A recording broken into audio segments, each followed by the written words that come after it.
Hi, everybody. This is Roland Pruitt, and this is the Kaiju Review.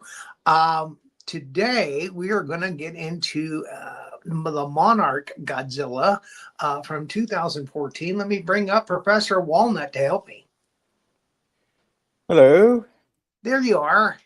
here I am. So, yeah, this is it's not the first American Godzilla. They did 1998 with Matthew Broderick and Right. Hank Azaria and whatnot. But this is the first one that people liked because they didn't really go for the Devlin Emmerich The Godzilla of yeah, 1998. the Zilla version of it. They called him Gyno. Yeah, Godzilla in name only. Yeah.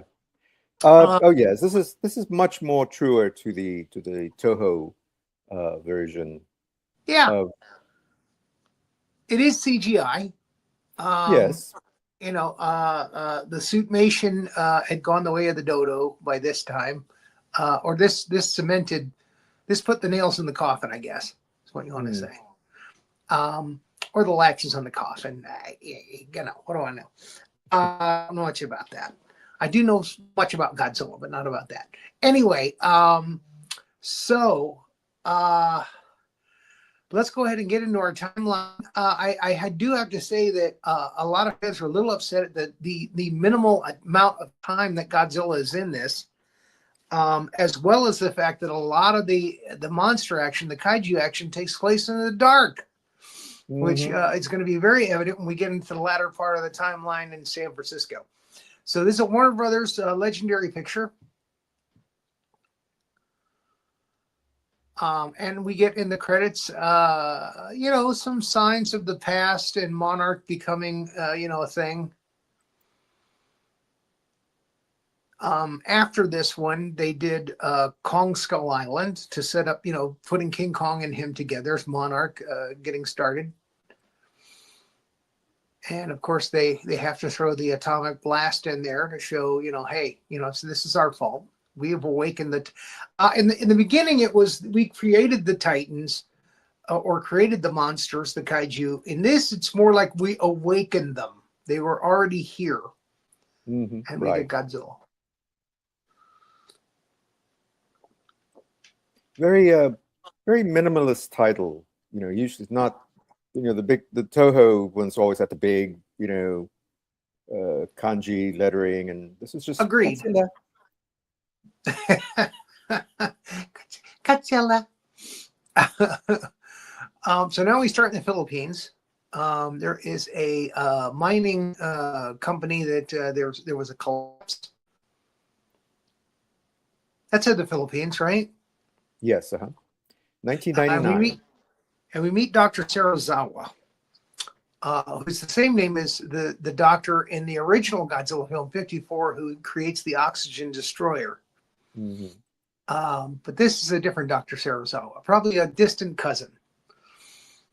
So there was a cave-in, killed a lot of miners, and we find out that it's it's probably the Muto, which is I can't remember what they call them. The unidentified is the U, flying. No, anyway, terrestrial something. Hmm. I should have written that down. So anyway, Sarazawa sees that there is an opening. So whatever it is that was tunneling under there went out through an opening and escaped. And there's the opening. This could be Godzilla, actually. This could be Godzilla waking up and, because he's actually slept underground before. If you remember Godzilla versus Ibira. Hmm. So he might have stuck a sword in his butt and lit him up with lightning. Anyway, then we go to Could be. Japan, right? Yes. Janjira, Japan. Yes. And we know it's Japan because you can see Mount Fuji. And here we have a young boy. He's listening to his father from the doorway. His father is a very busy guy, works for the nuclear power plant there. And his mother also works for the nuclear power plant. He's in charge of like seismic activity around the plant, and the wife is in charge of leakage. So she's got the more dangerous job. And it's his birthday, and she points out that the son put up a nice banner for him for his birthday, which he didn't even see or acknowledge. And he's like, "Oh, geez, I'll have to make it up to him." And they watch him go away on his little school bus. And evidently, there's some stuff going on at the plant that's got them both a little irritated. So they get there. He's looking over some numbers, some figures, some seismic activity. Things are shifting. He's worried. She's suiting up and going into the chamber with other people. And it doesn't look good at this point. It looks like there's going to be some kind of disaster. And sure enough, as they're talking, boom, there's a disaster. Now, the wife is played by Juliette Binoche. The husband, Joe Brody, is played by Bryan Cranston from Breaking Bad. And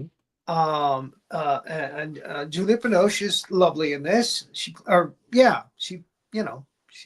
delightful. Yes.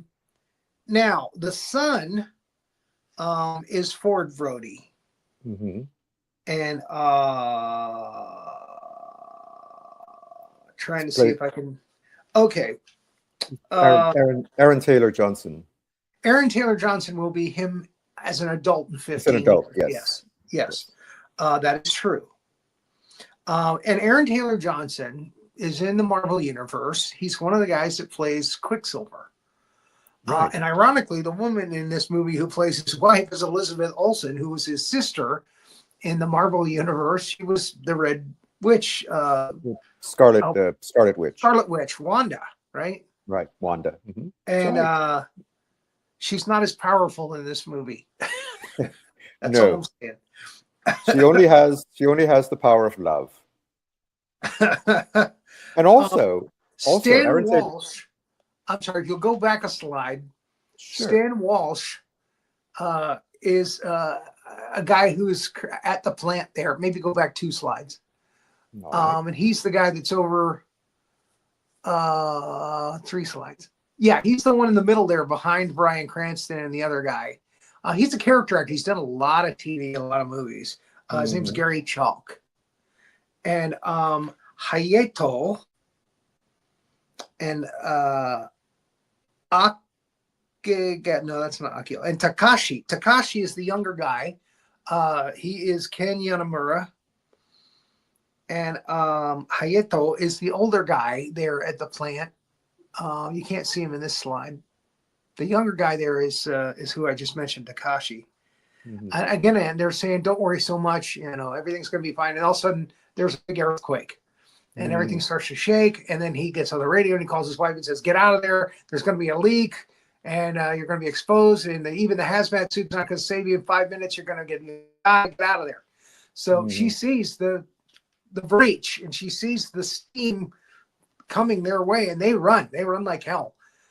People are tripping over each other, and unfortunately she doesn't make it, and he has to close the door because he doesn't want, they're telling him, you got to close the door, you don't want to expose everybody to this, and he has to close his wife in there.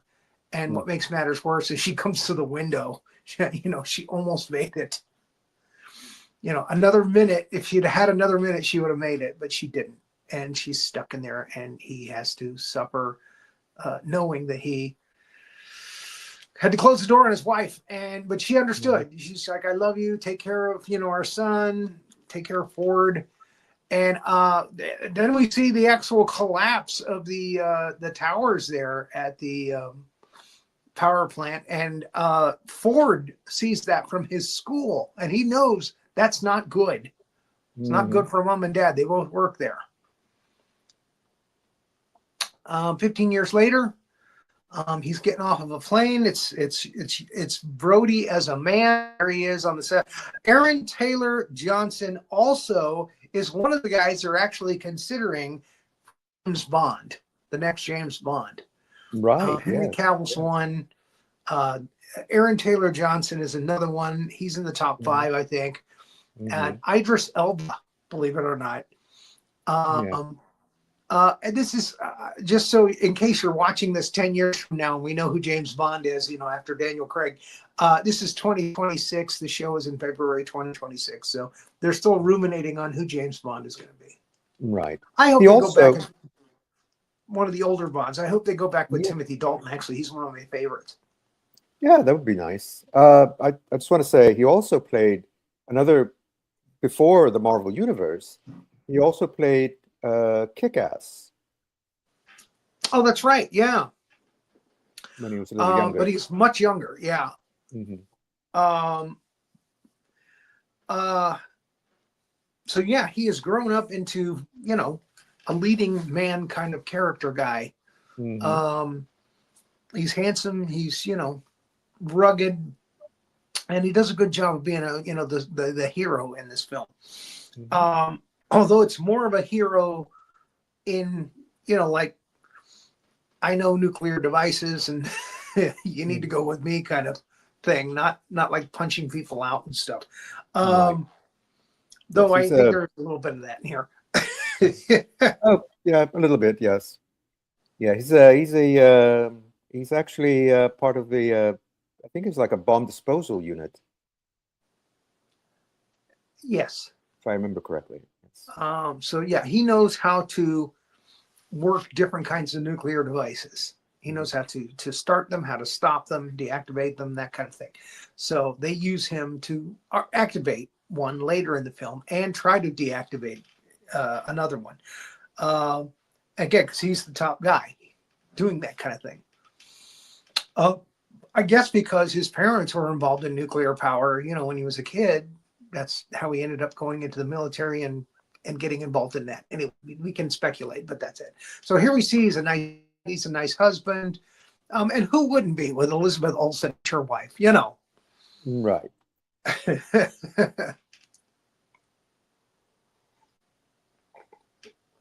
They get all cozy, and they're going to do the Ficky Walker right there on the sofa, and he gets a phone call. And his dad survived what happened at the nuclear factory, believe it or not. And he's been arrested in Japan, and Ford has to go bail him out. He doesn't have to, and his wife is like, "You're doing the right thing, I like your dad, and I hope you get him out." That kind of thing. She's a really good wife. Mm. So at the police station there, and they show you, hey, it's Tokyo. I think I've been there to that neighborhood. It looks really familiar. Anyway, that's like the shopping district in Tokyo. So I think I've Yeah. been there. So they have a they have a scene where a punk rock goth kid comes out, and his parents are really disappointed and frustrated, and then Bryan Cranston comes out, and Ford looks just as disgusted and disappointed. So they go to Joe's house, and it's just like the whole place is plastered with articles and pictures and conspiracy theory things about this nuclear power plant that had the accident and it caused the death of his wife. And it's probably because he blames himself and he doesn't want to. He doesn't want to be responsible for the death of his wife. Who does? Right. So yeah, the walls are just completely covered with all kinds of stuff that relates to that. And he's uncovered a lot of interesting things about seismic activity and what it could be. And there's also some information on electromagnetic pulse and how that might fit into it. So he's got some keys to a puzzle that nobody has really solved yet.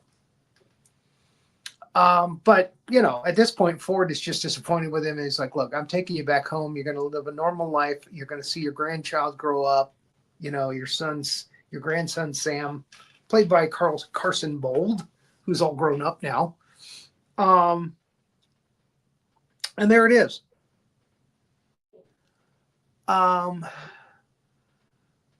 So he wakes up and his dad's on the computer with somebody who's giving him some information, and he says, I've got to go back into that restricted area that we lived in. You know, he says, Dad, it's we shouldn't go in there. You just got arrested for trying to get in there. And it's there's still radioactivity. And he goes, I don't even have a picture of your mother. And that's what cinches the deal. He's okay, I'll take you in. So they go in a boat, they get into the neighborhood, and then Joe takes his mask off. He's like, I gotta do this. He takes his mask off, and there's no radioactivity. He doesn't melt or burn up or anything or choke to death. Mm-hmm. And so they take their masks off and they go into their house, and their house is really kind of, I mean, it's only been 15 years, but it's really overgrown with vines and things. And the whole area there is like, it's way too overgrown for just 15 years, I would think, but there it is. Mm-hmm. And he finds his computer disk. That's what he really wants. He wants his computer disk that has the information he's been collecting at that time. He already suspected there was something going on at that time, 15 years ago. And they get caught. They get nabbed by the police. And they take them to the nuclear power plant, which is now blocked off from the public. And it looks like a military operation. And everything looks very suspicious. And Joe is yelling through the window, I know you're watching me. You don't understand what you're dealing with. And blah, blah, blah. He starts yelling out his conspiracy theories. And he's being watched by Dr. Ishiro Serizawa, played by Ken Watanabe. Mm-hmm. And he's also being listened to by Vivian Graham, played by Sally Hawkins. And he says a couple of things. Gotta plug my phone in. He says a couple of things. I'm doing this. I'm doing the podcast from an iPhone, so I can't really see a lot. Even with these glasses, I can't really see a lot. And it's going to be even worse when we get to the dark stuff at the end of the movie. But anyway, they evidently trigger. Dr. Serizawa is piqued. His interest is piqued by some of the things that Joe has said. But they are dealing with the Muto, which is a creature that is there in a dormant stage. And this is evidently what caused the problem with this factory. And there's a lot of, government bigwigs that are watching over. I guess they're American. They look American. Mm-hmm. And the thing is starting to kind of send signals of some kind. Mm-hmm.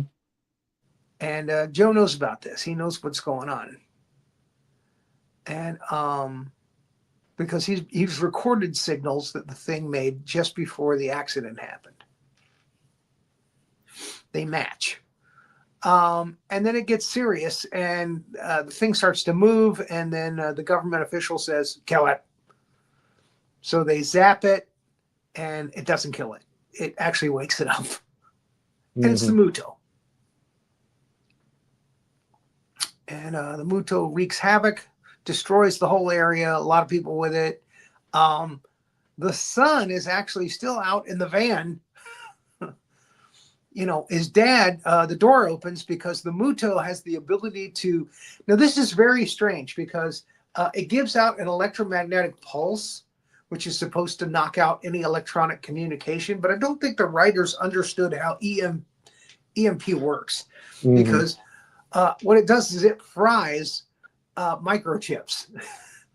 So right. The thing will not work again. But in this movie, things go out and then come back. They start up again.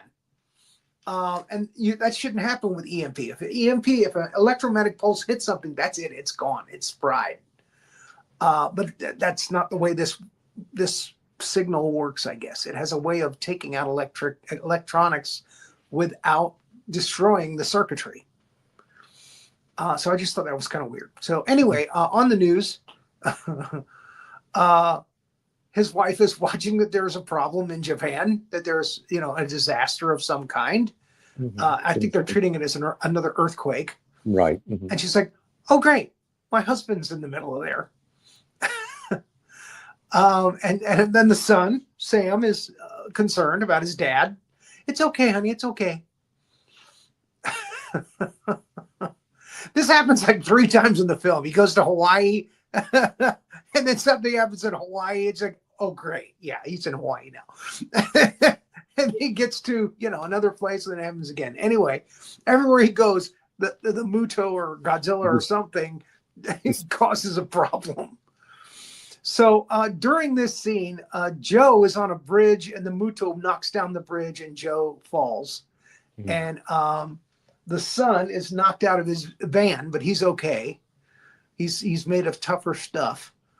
And Dr. Zarazawa wants to talk to Joe more because he knows something, and he wants to get his discs and use them to find out more information about what they're dealing with. The Muto flew off. It's like a giant bat. Mm-hmm. It flew off. When I originally saw this film, I didn't like the Muto at all. I'm a Toho purist. I like Ghidorah. I like Mothra. I'm not so much, but Rodan, Anguirus. I like the classics.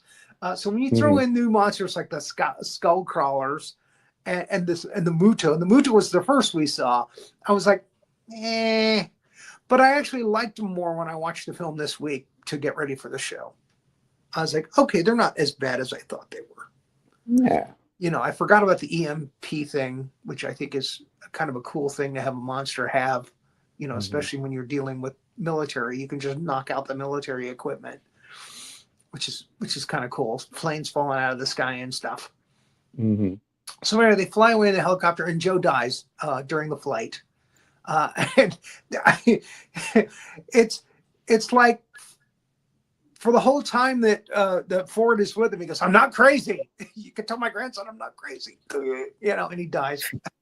It's very important. Everybody knows he wasn't crazy. He was right. Mm-hmm. Just a bit of trivia. Sure. The director of this movie is Gareth Edwards. And one of the reasons that he got to direct Godzilla was that he had made a low-budget movie called Monsters, which was about giant monsters in Mexico. Right. And I think the design of the Mutos are very similar to the creatures in Monsters. Big, long legs, and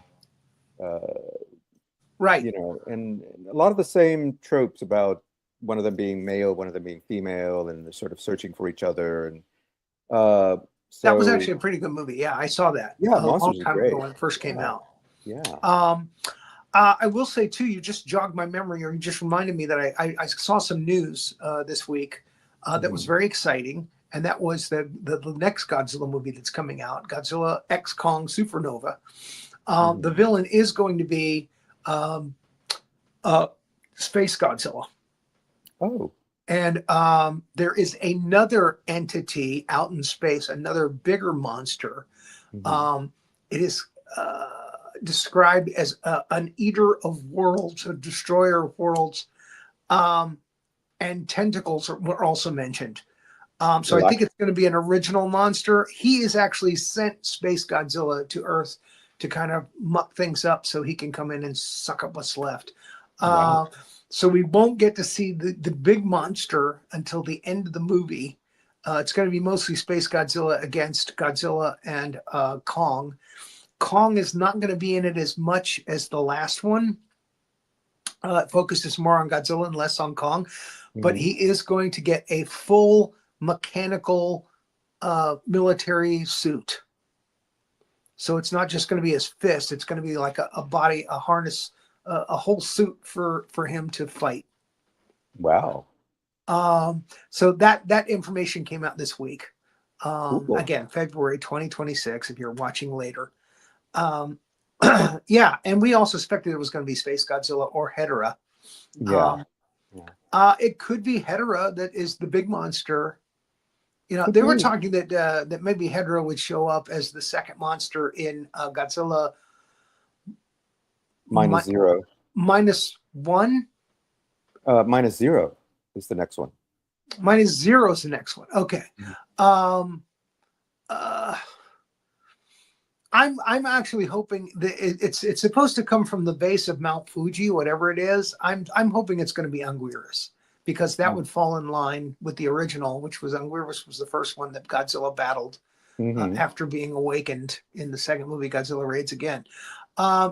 Zero kind of hints to Monster Zero, which is Ghidorah, King Ghidorah.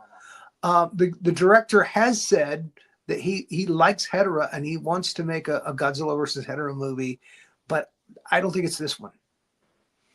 So anyway, that's we digressed a little bit, but there we go. Okay, so Joe dies, and Dr. Saravawa gets his discs. Ford has to find a way home. He has to get a ride back to San Francisco. So they put him on a plane to Hawaii. He's gonna switch over in Hawaii. He's gonna catch a plane there and fly back to San Francisco from there. So they're on an aircraft carrier, and that's where we meet Admiral William Stenz, played by David Strathairn. Very serious actor. I mean, he's done comedy before, but he's a very serious actor most of the time. He's done a lot of movies, and he plays the admiral in this, and he's in charge of finding out what these creatures are and hopefully putting an end to them so they're not a threat to humanity. And they're zipping up the body bag for Joe. He's only in this film for about 30 minutes. It seemed like a lot less to me when I watched the movie the first time. But there it is. He probably did his work in less than a month, which is good for him as an actor. Yeah. I the first time I saw this film, I was sad. I thought, wow, you're killing off your main character, and then I thought, well, actually, no, the son is the main. Ford is the main character. Correct. He was, but they needed a name. They needed somebody. Yeah, he's like the Marlon Brando of the film. Right. He gets it started. So they show, before they send Ford off, I want to call him just Brody, like the sheriff in Jaws. Right. They show him a Monarch slideshow, which they do in all these Monarch films. There's a slideshow showing the past and how Monarch got started. And, there's monsters out there and we know about them and we try to catalog them and keep an eye on them, that kind of thing. And Ford doesn't seem too impressed. He just lost his father. He's like, really? You got to show me this stuff now? I just want to get home to my family. I just lost my father. So we see dinosaur pictures of Godzilla's bones. We see the fins sticking out of the ocean, when he swims. But again, Ford doesn't seem too impressed with it all.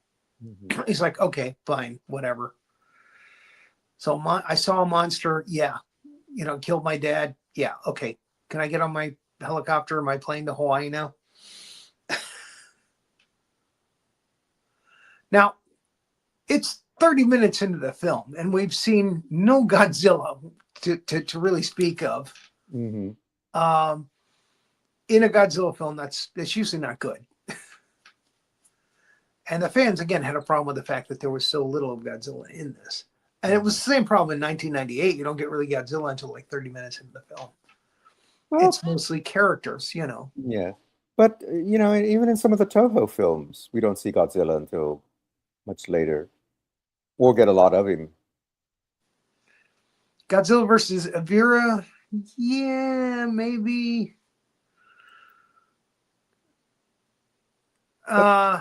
But I agree. I wanted to see more. Usually they'll do something at the beginning of the film with Godzilla, and then he'll be not in the film for like 20 minutes, and then he'll come in. But they didn't do anything at the beginning of this other than show, pictures of, possibly him at the beginning, Yeah. And I'm sorry, that just doesn't count. No, I agree. Saying, but yeah, you see him. When you have a movie called Godzilla, you want to see Godzilla. So you want Godzilla, yeah, and a lot of them if you can get it. Not too much character story, but this is mostly character story. So Zarazawa makes the connection between the EMP pulse and Brody Ford. I'm just going to call him Brody from here on out. The dad's gone now. So he's got his little army guy from when he was a kid. He picked it up at the house when they were in the house. They got the picture of, Joe got the picture of his wife and his son too from the house before they were caught by the police. And there's a little boy on the tram at the airport, and his parents get separated from him. And he's going to make sure the kid gets back to its parents. He's a nice guy, you know. They're talking about the Muto, and it comes into play that these Muto are actually they are seeking nuclear power and atomic power. They feed on it. Mm-hmm. And again, the EMP, they're talking about the EMP as well. And there's a problem in Hawaii. They sense one of these things heading for Hawaii. And they don't know there's two of them yet. That comes into play later. There's two Muto. There's a female and a male. And the female is much larger than the male. And the male's got wings, the female doesn't. That comes into play later. So anyway, Sarazawa has to get to Hawaii because Godzilla is heading towards Hawaii. That's what it is. Mm-hmm. So they go after Godzilla. Sarazawa wants to see it, and it might go ashore. And they're not sure why it's going to, but he knows that Ford is going to Hawaii too. What do we got here? Just Sarazawa on the deck. running to launching, get to the plane. Right, yeah. And the plane's taking off. Him and Vivian are running to the plane to take off to go to Hawaii to see the monster, the kaiju. So then we see planes flying towards the mountains in Hawaii. I want to say it's Waikiki, but I don't know. And there's a little girl who they show a lot of reaction shots of this little girl and her family. And the power goes out at the airport. And yeah, as you can see, the power has gone out. Or as you cannot see, the power's gone out. And there are military guys searching for a sub. That's what it is. There's a sub that was missing that had nuclear power missiles on it. And they go into the jungle there on Hawaii to find this missing sub because they think they found it there. And the Muto is there. And it sends out that EMP pulse thing, and a plane crashes where these soldiers have found the submarine. And it blows up, and the Muto is feeding on the, what the submarine has, the nuclear power that the submarine has.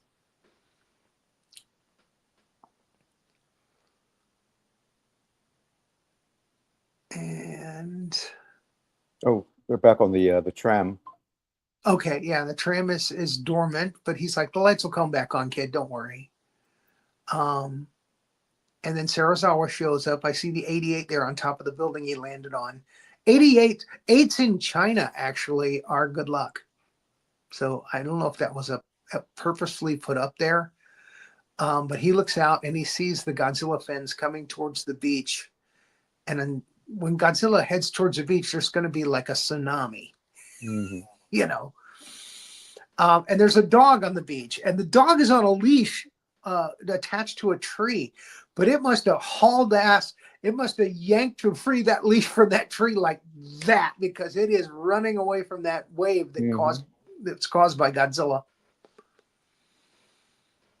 And the people see the wave coming, and they're like, they grab everything. They grab their kids and their purses and stuff and run like hell up the street. And you see the little girl looking over her father's shoulder. The father gets her into the building just in time, him and the wife and the daughter, just as the water goes by and washes everybody else away. It's quite a nasty tsunami. Of course, Serizawa's okay because he's on the roof. The soldiers that are out in the jungle, right? Mm-hmm. Again, Yes. they see the Muto fly off as it takes off. They shoot flares. The lights come on the tram, but the Muto flies by and they see it. He's like, "See, I told you, kid." And the Muto lands right over the track of where the tram is heading. It's kind of a cliche. You know, we've seen this in a couple of movies, mostly Kong movies, but we've seen this in a couple of movies. Mm-hmm. And of course, you know, he rips off the front of the train and, or he destroys the track and the train goes, part of the train goes down the track and it breaks off. And there's a scene where he catches the kid before the kid falls out. Mm-hmm. Again, he's trying to protect the kid, which is a good thing for the hero to do. It's like Kaiju's just they hate elevated trains. They don't like trains. They don't like They like trains. to eat trains. Mm-hmm. Exactly. Yeah, Godzilla and Kong have eaten a few trains in their day. Mm-hmm. So, okay, so we got that going on, and they get out of that somehow. They get down on the ground. We don't see it. We see all kinds of pandemonium on the ground. Hey, is that gasoline coming out of that hose? That's my guess. So the Mutos spark off a nice little explosion and it catches the plane and the plane explodes and the plane next to it explodes and the plane next to it explodes. And then we see a familiar foot, a foot that we recognize from Godzilla versus Bambi. Yes. Tell me I'm wrong. No, that's exactly. That is exactly the foot from Godzilla meets Bambi. Mm-hmm. This is a big Godzilla. This is a big, bulky, thigh master Godzilla.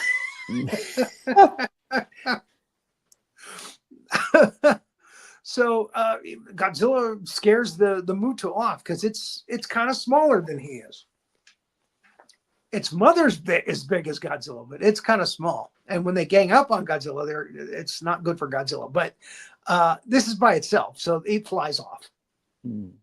And the news report goes to America, to San Francisco, and his wife's watching, his kids watching. Oh my God, Dad's in Honolulu. It's like just a trouble magnet. Exactly. Anywhere this guy goes. Brody's in town. Oh, comedy sketch. Yeah. No matter what happens, wherever he goes, something like that happens. Some alien attacks or. So you see some of the destruction afterwards, which is kind of cool. And he's got the kids still, and they're going to the registration tent. Hey, I'm trying to find this kid's parents. Hey, by the way, can you check on my wife and kid in San Francisco? And the kid sees his mom and dad, and he gets back together with his mom and dad, which is nice. The kid, Takashi is his name, is played by Ken Yamamura, also grown up now. Oh no, I'm sorry. That's not Takashi. I talked about Takashi earlier. Akio is his name. Jake Kunanan. Akio's mom is played by Yuki Morita.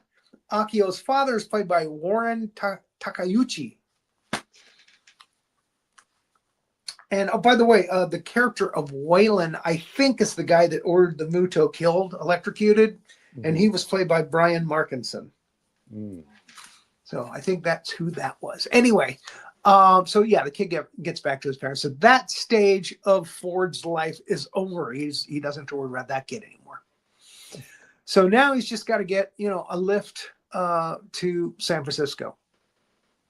So there's a military group that's heading towards California. They said, yeah, you can hop a ride with us. They're going to head towards San Francisco area, hopefully. What are we looking at here? Oh, they're tracking Godzilla. Oh yeah. Okay. And of course Godzilla is heading towards San Francisco. San Francisco, because that's where Brody is headed. Exactly, because that's where Brody's going. That's where Brody's headed. So Godzilla's got to go there. The Muto's got to go there too. Maybe he'll take a side trip to Vegas. So anyway, I believe this is where they decide to use nuclear weapons against the monsters, against the kaiju. And Serizawa was like, I don't think that's a good idea. You know, from what we've heard, you know, the monster, Gojiro, we call him. Yeah, he can handle this. Just let him fight. So anyway, they send a platoon out to Nevada, to the desert, to check and make sure that all the nuclear weapons are there and to get one. And they go into a couple of places and the nuclear weapons are there. And then they go into a third room. What's behind door number 3, Johnny? And there's a big hole in the side of the complex. Something has burrowed in and taken some nuclear waste. And there it is. It's a giant Muto with no wings. It's the mother. It's the wife, whatever you want to call it. I want to call it the mother because the other one's smaller than it. And for other reasons later. And it's heading for Vegas, the new strip. Not the old strip, but the new strip. So here we have a scene, you know, lots of people, you know, with the slot machines and everything. Yeah, it's going to go play some slots. And I want to play the slots, damn it. And it's a mother Muto. So that's where mothers go on their vacation. They go to Vegas to play the slots. What happens in Vegas, you know, stays in Vegas. Yeah. So yeah, the power goes out, so we know that the Muto's there, and it's breaking into buildings and stuff. It's tearing up the Bellagio, and here are the luckiest damn firemen in the business. They open a door, and the side of the building is gone. It's like when a tornado goes through your neighborhood and hits your neighbor's house, but it misses yours. So wow, we could have been swept away by that thing. Lucky fireman. So now all this new information about the nuclear power and the Nevada and everything, they decide to sidetrack Brody's flight, and they're going to take him to another place in California that they believe the Muto's headed to. And they're going to put the nuclear bomb on a train. And he's like, okay, I'll go along with it because I know that stuff. Here is a scene where Serizawa appeals to the Admiral again, Stenz, and he shows him a watch that stopped when the Hiroshima bomb hit. I think it belonged to his father. So he tries to guilt him into not using the nuclear power. He thinks it's a bad idea. But, you know, he's like, no, we've already set the plan into motion. Sorry. So there they are in something, California, Lone Pines. Lone Pine. Lone Pine, California. You know, that's from Back to the Future. Do you remember that? Right. Yes. Lone Pine Mall. Right. Yes. And that's part of the history of the story is that when he comes back in time, I think it's the Two Pines Mall at the beginning of the film. And then he goes back in time and destroys one of the palm trees with the DeLorean. And then he comes back and it's Lone Pine Mall in California. That's funny. That's a little nod to Back to the Future, I guess. I think so, yes. So they have a meeting.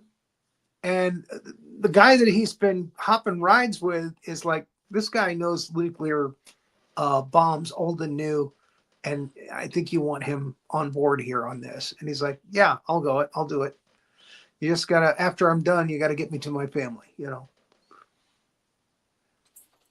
And what's most important is he knows how they've chosen an old nuclear device doesn't have circuitry in it that can be destroyed by the Muto, by the EMP. So even if the EMP goes off, this thing the clock will still be ticking. See, so he calls his wife and he goes, hey, I'm in Lone Pine. It's gonna be a little late. I got a thing I gotta do. And she's supportive. She's cool. You know, she's a good wife. And Stens tries to tell Sarazawa, hey, look, you know, with the plan that we've got now, we're going to try to lure them with the nuclear bomb, and then we're going to explode it. Nothing can, they're convinced that nothing can survive the blast.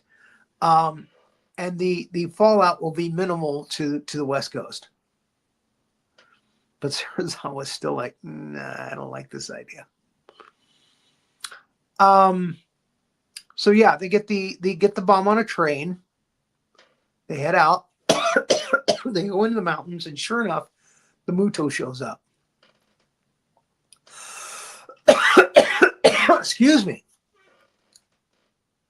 My bad. And there is a scene where they have to go across a railroad track to check it to make sure that it's safe. And it's Brody and the guy that kind of hooked him into the mission. And the Muto's there. And as the Muto passes them and is going away, because they kind of stay still, Muto don't have very good senses of sight and smell, I don't think, because they don't see anything or smell any humans when it's danger. As the Muto's walking away, it's got a sack up below it. This is the big Muto from Vegas that played slots. It's gotten impregnated. There are eggs in a sack underneath it. Mm-hmm. Swaying back and forth. Mm-hmm. So then the train, which is on fire now, heads down the track, and they've got to outrun the train now before it kills them. Mm-hmm. Of course. So this turns into like a Wile E. Coyote kind of moment. And Brody ends up in the drink, in the water. And he watches, again, the Muto disappear after it's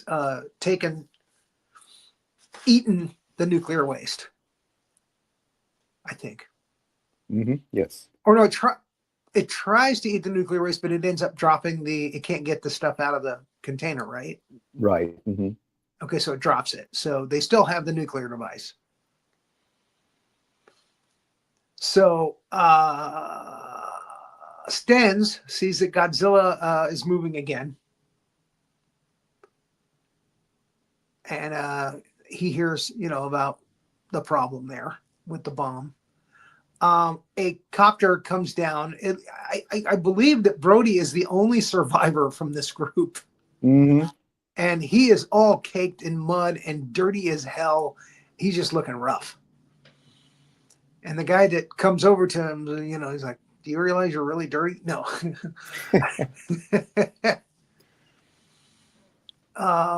So yeah, there it is.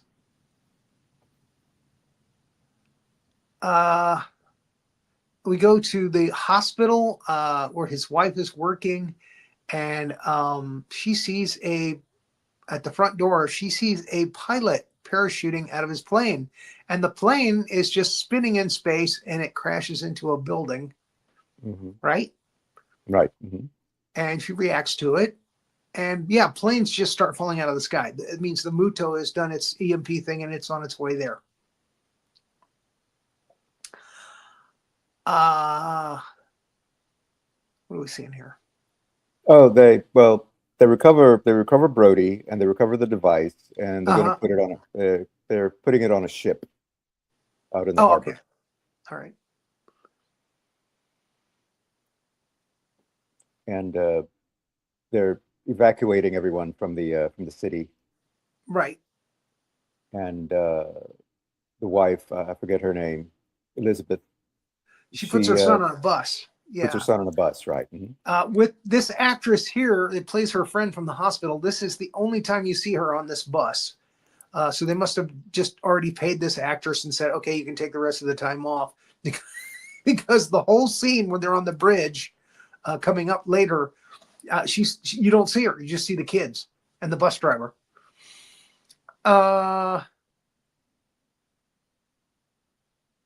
They're about to have a meeting. And again, Brody says, look, I'm the guy you want to take care of this nuclear device. Mm-hmm. And the guy goes, do you realize how dirty you are? No. Well, let's clean you up first.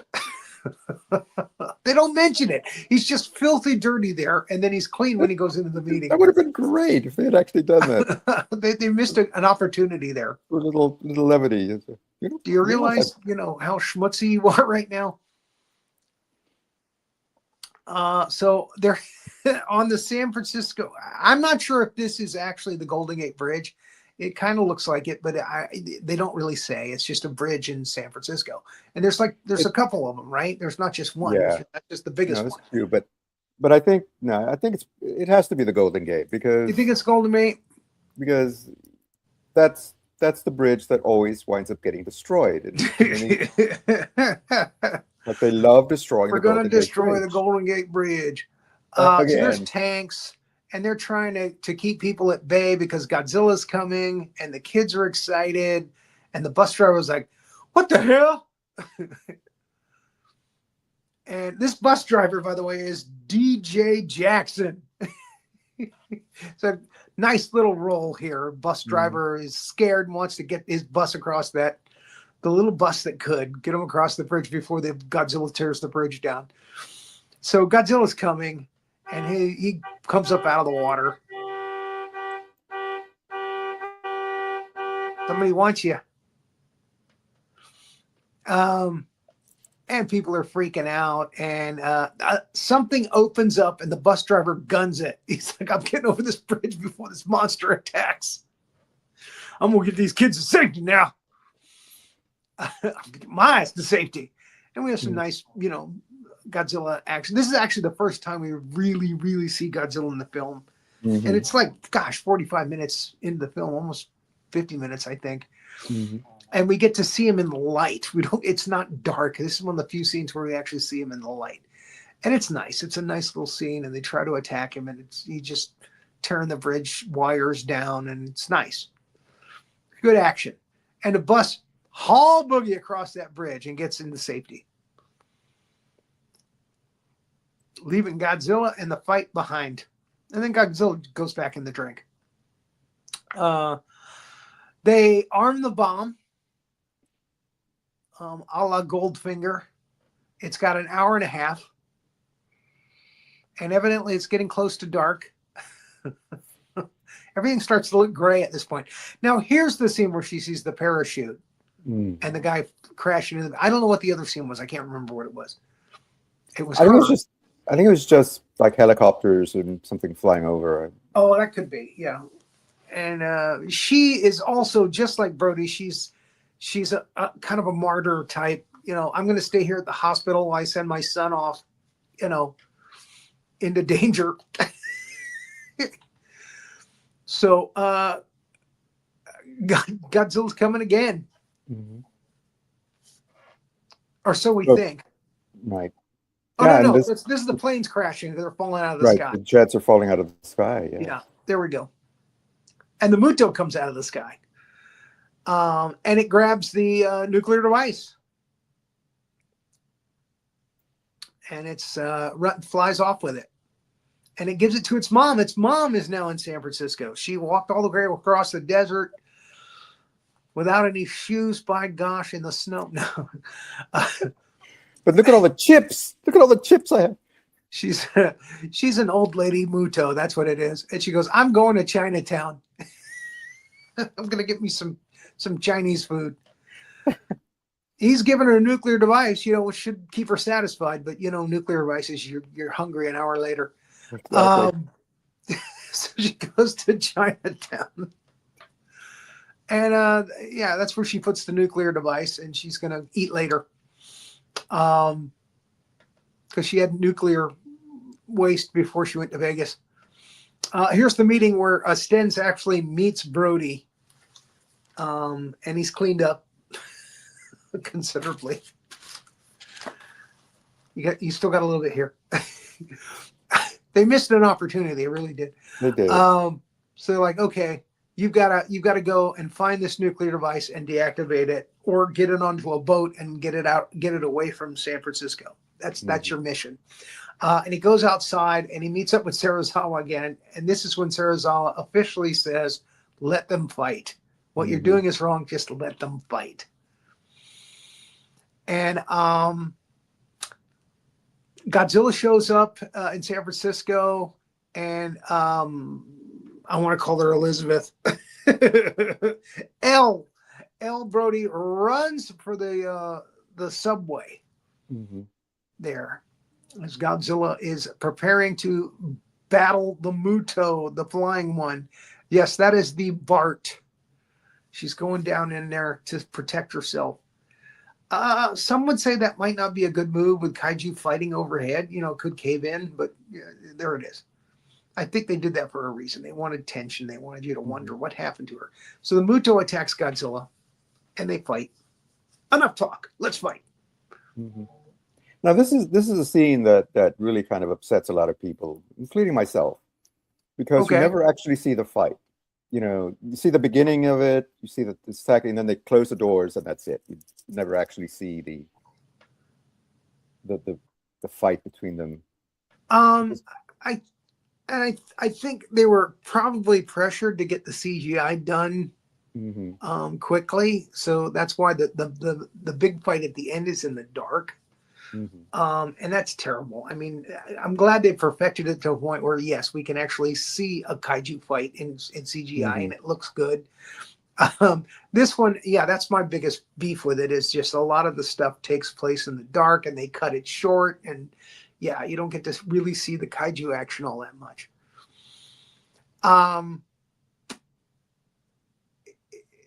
Oh, this is the scene where they parachute out of the plane, right? Right. Yeah. So this was the trailer for the film. Actually, they showed the guys parachuting out of the plane, and with the red smoke trailing behind them, and he's looking at the picture of his family, and not all these guys made it. They bounced off of things. He actually makes it, even though he pulls his chute late. He pulls his chute like when he hits the top of the buildings and lands light as a feather. I think General Howitzer would have a problem with that. Yes. Watch Big Monster Briefing Room. You don't know who I'm talking about. Watch Big Monster Briefing Room. Yes. It's also archived on YouTube. We know them well. This is, Brody's one lucky SOB. I mean, monsters follow him around. He bounces off buildings unscathed. It's amazing. He goes through a lot in this film. He's indestructible. He really is. He's like Bruce Willis's character in Unbreakable. So he's heading towards Chinatown. They got these motion trackers, or they got these trackers to get them to the right place, and they all meet up kind of right before they all get there at the same time. His platoon that he's supposed to be with. And they go down into the crater the Muto has made, and I can't see a thing. Godzilla shows up. And okay, that's good. Muto's, that's the really dark area over here. Yeah. And they're all like, well, okay, now we have 2 monsters, or 3. Yeah, so they're fighting. And they're fighting. Again, we established earlier in the film, we didn't talk about it here, but we established earlier in the film that some of the signals the Muto were sending to each other. And then we find out there's 2 Muto. But anyway, that was the Vegas thing. So they go down into the crater, and the Muto has made a little, I don't know, crib for its babies. A nest. You could see the babies, around, and it looks very, the Matrix. It looks very, that's a good way to put it. Aliens. You can see them moving around in there. They're alive. They're little babies. They're going to hatch and create a whole army of Mutos that we have to deal with. But only Brody seems to see this. The other guys are like oblivious. They're so, focused on getting that missile out of there and getting it towards a boat that they don't even seem to notice it. So he stays behind while they take off. And he's determined to destroy these babies, because he knows what'll happen if they hatch. So Godzilla's fighting the Muto. The Muto are kind of kicking his butt because they're ganging up on him. Godzilla's a mighty warrior, but when you gang up on him, when there's 2 against 1, it's tough. It's tougher. What do we see in here? Oh, this is Brody going after the bomb, I think. Yeah. Yeah, he's in the tunnels or something. Oh no, that's him. That's him unleashing the gas under the. Oh, that's right. Some kind of gas main under the ground, and he's able to open it, and he puts gas all over the place, and then lights it on fire, and it blows up. Blows up the yeah. And right. When it does, it signals the mother Muto. You know, my babies. She goes back to there because she's worried about her babies, and that means Godzilla's got the smaller Muto to kill himself. So she goes back and she sees Brody, who's lying there because he just got thrown, several hundred yards onto concrete. And she's not happy. So she's just about to kill him for killing her babies. Mm-hmm. And that's when Godzilla shows up. Mm-hmm. Now, they did something similar in the 99 version or 95 version with 98 with the baby, or 98, sorry, with the laying the eggs in the stadium, baby Godzillas and all that. So yeah, kind of recycled the plot there a little bit. It's the one thing we worry about is if we got kaiju, they made babies. Mm-hmm. So here we find out that Godzilla's, for one, that he has a heat ray, which we knew, because he's Godzilla. But this is the first time he uses it in the movie. And the Muto, it doesn't affect the Muto because the skin is like leather. It's like a bat, and it just kind of bounces off. Or it's heat resistant, I guess. It doesn't seem to hurt it all that much. The outside. Mm-hmm. And you know why I said that. Oh, yes. So Brody gets away and runs to go join the other group with the bomb. They're trying to get it aboard a boat. And the Muto are still fighting Godzilla.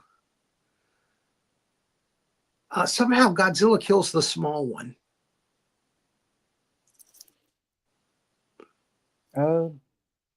Yeah, I don't remember. I can't remember how because it was all in the dark. But yeah, he ends up killing the small one. And the big one sees that the military guys are trying to take away the food that she wanted. Mm-hmm.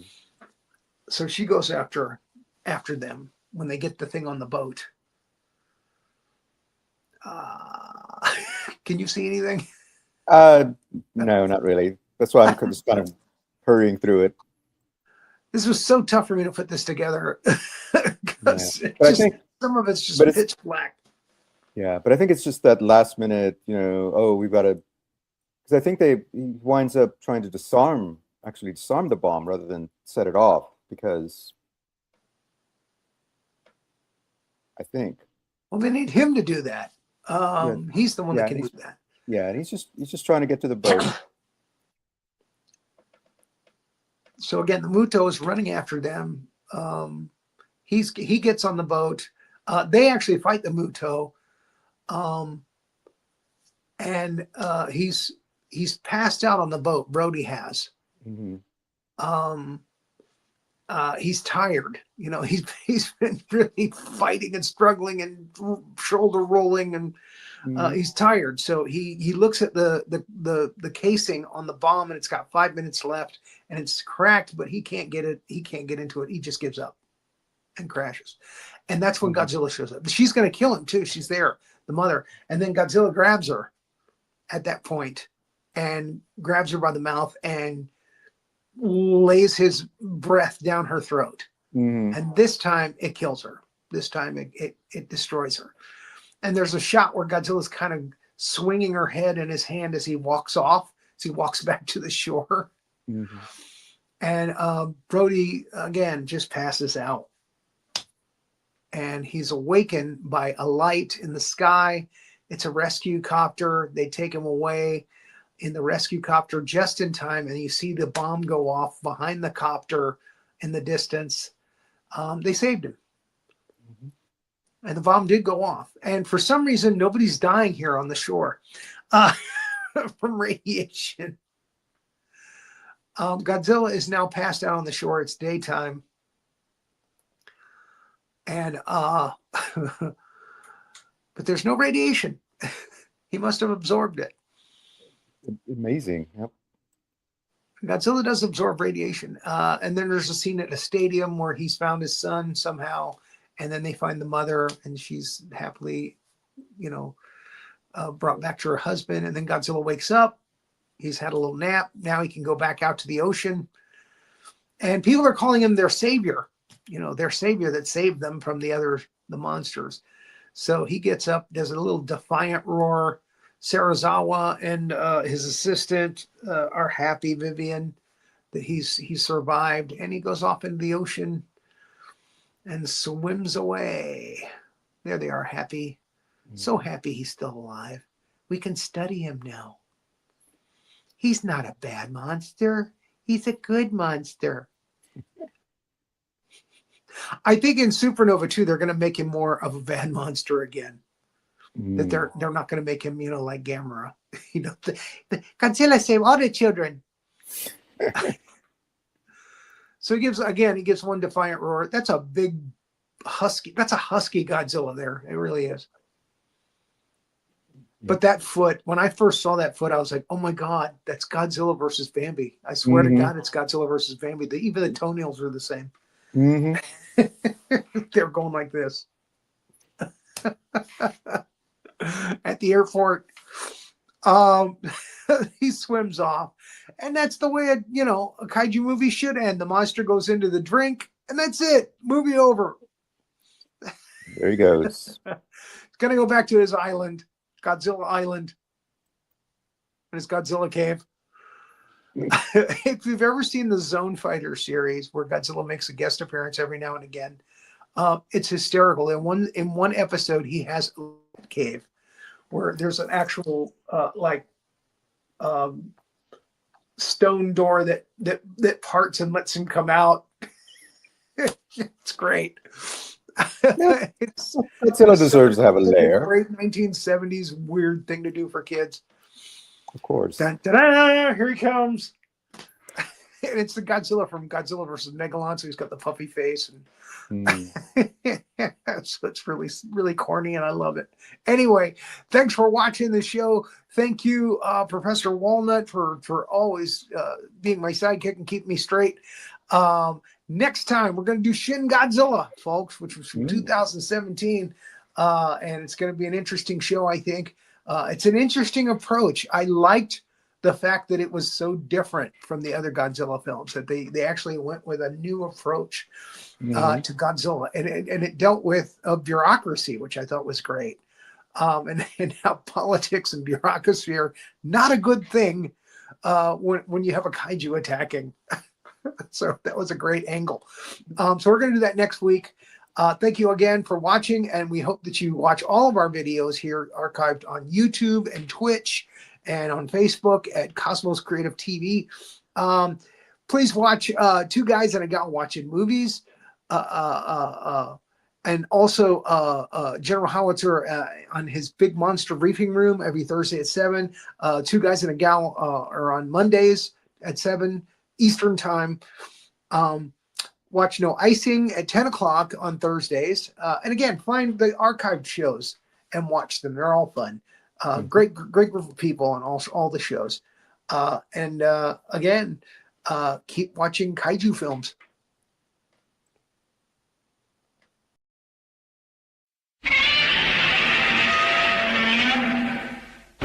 Thank you for watching, and please like and subscribe. Thanks.